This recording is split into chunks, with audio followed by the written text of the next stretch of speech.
+3 9 लोग चले गए, तो क्या ऐसे बिल लेके आएंगे कि उनकी पेंशनें बंद कर दो, उनके कारोबार बंद कर दो, उनके परिवारों को मुकदमे बना दो।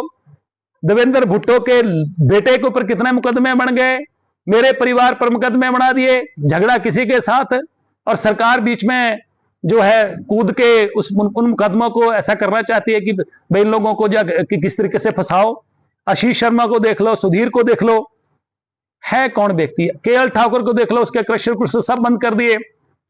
ये बदलाव की भावना से, द्वेष की भावना से मुझे लगता है कि प्रदेश की सरकार जो है ये पूरी द्वेष से काम कर रही है, बदले सी कर रही है। हिमाचल प्रदेश में ऐसा रीति रिवाज नहीं था और ये रीति रिवाज इस सरकार ने शुरू किया है। आज हिमाचल प्रदेश की जनता सब देख रही है और मुझे लगता है कि वीरभद्र जी का जो 62 साल का तजर्बा था, उन्होंने जो कहा था कि ऐसे व्यक्ति को कभी मौका मिलेगा, मैं नहीं कह रहा हूं, राजा वीरभद्र कह गए कि ऐसे व्यक्ति को मौका मिलेगा तो ये प्रदेश को तबाह कर देंगे। आज प्रदेश की तबाही का मंजर जो है वो प्रदेश की जनता देख रही है।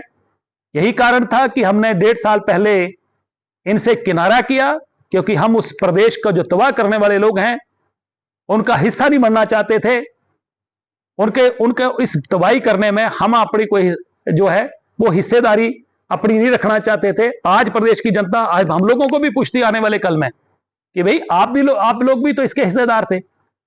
और जिस तरीके से प्रदेश की पुलिस को आगे करके प्रदेश की सरकार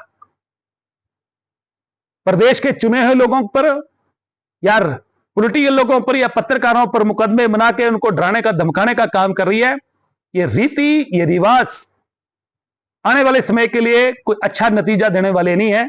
इसलिए आज आशीष के ऊपर जो स्टोन क्रशर पर खड़े स्टोन क्रशर के ऊपर जो रेड हुई है, उसकी वजह जो हिमाचल प्रदेश के अफसरशाही से मिली है कि अगर आशीष शर्मा ने सरकार के भ्रष्टाचार को लेकर विधानसभा में प्रश्न किए हैं तो यही वही कारण है कि इनके ऊपर काउंटर जो है वो जो हमला किया जाए।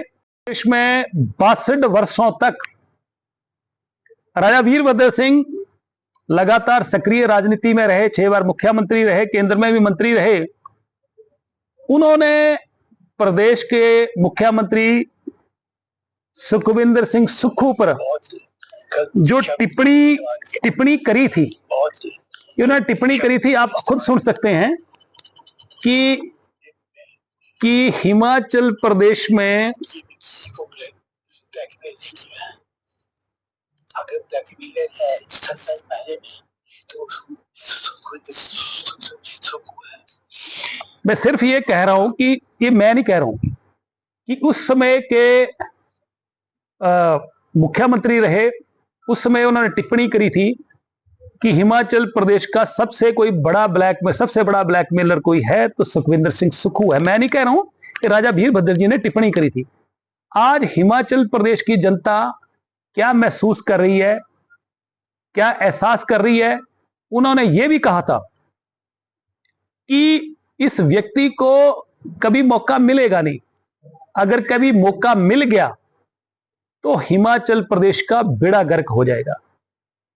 आज आप देखिए कि 1971 में हिमाचल प्रदेश को पूर्ण राज्य का दर्जा मिला और 2022 तक 51 वर्षों में हिमाचल प्रदेश सरकार पर 65,000 करोड़ कर्जा, समय समय पर जो लगभग 12 सरकारें हिमाचल प्रदेश में रही, उन सरकारों ने 65,000 करोड़ कर्जा हिमाचल प्रदेश को विकसित करने के लिए विकास की दृष्टि से लिया।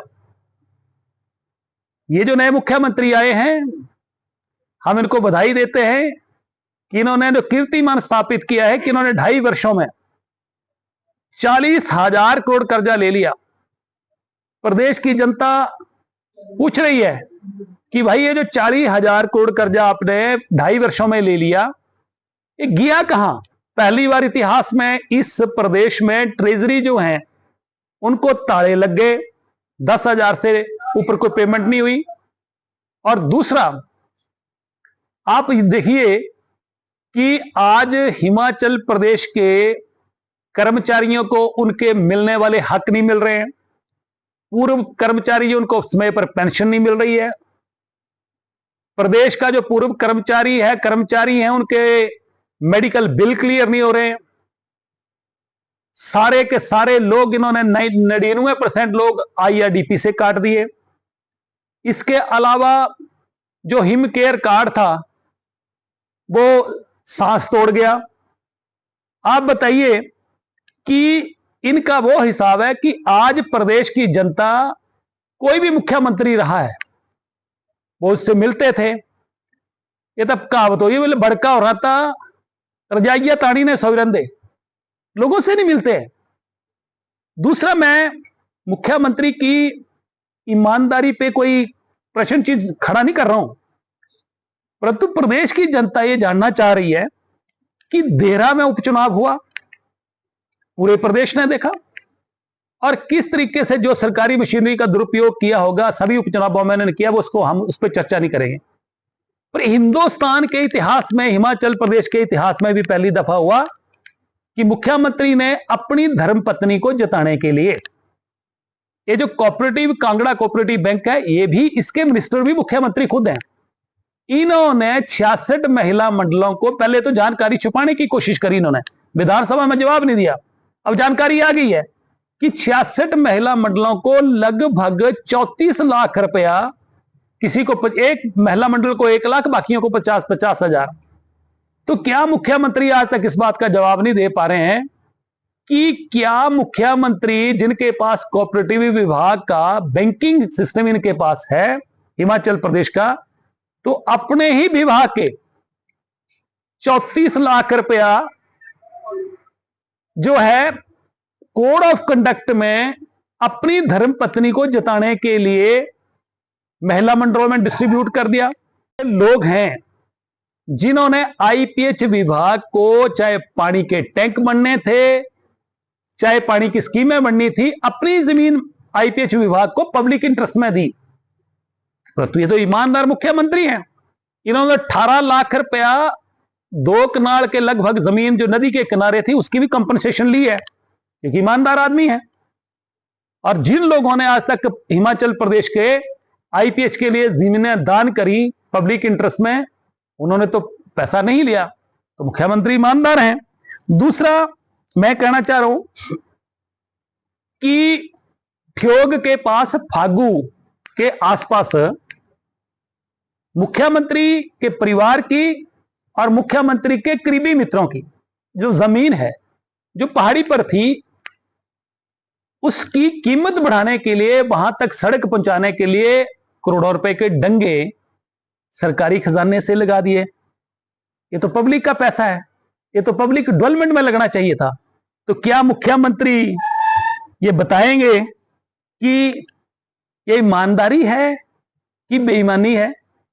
और अगला सवाल कि मुख्यमंत्री ये बताएं कि पूरे हिमाचल प्रदेश में, पूरे भारतवर्ष में आज की डेट में जो है वो सोलर पावर प्रोजेक्ट लग रहे हैं, और जिसकी कॉस्टिंग 2 करोड़ 90 लाख, 3 करोड़ 10 लाख से ऊपर नहीं आती है। तो ये जो पेखूबाल प्रोजेक्ट है 32 मेगावाट का, जिसकी कॉस्टिंग ही 220 करोड़ आ गई, जिसकी कॉस्ट जो 200 करोड़ से ऊपर, 100 करोड़ से ऊपर नहीं होनी चाहिए थी, तो 120 करोड़ रुपए जो एक्स्ट्रा खर्चा गया, जो आज पानी में डूबा हुआ, तो ये क्या ईमानदारी का प्रतीक है कि कोई बेईमानी हुई है? हम तो प्रैक्टिकल जमीन से जुड़ी बातें कर रहे हैं कि ये हुआ है।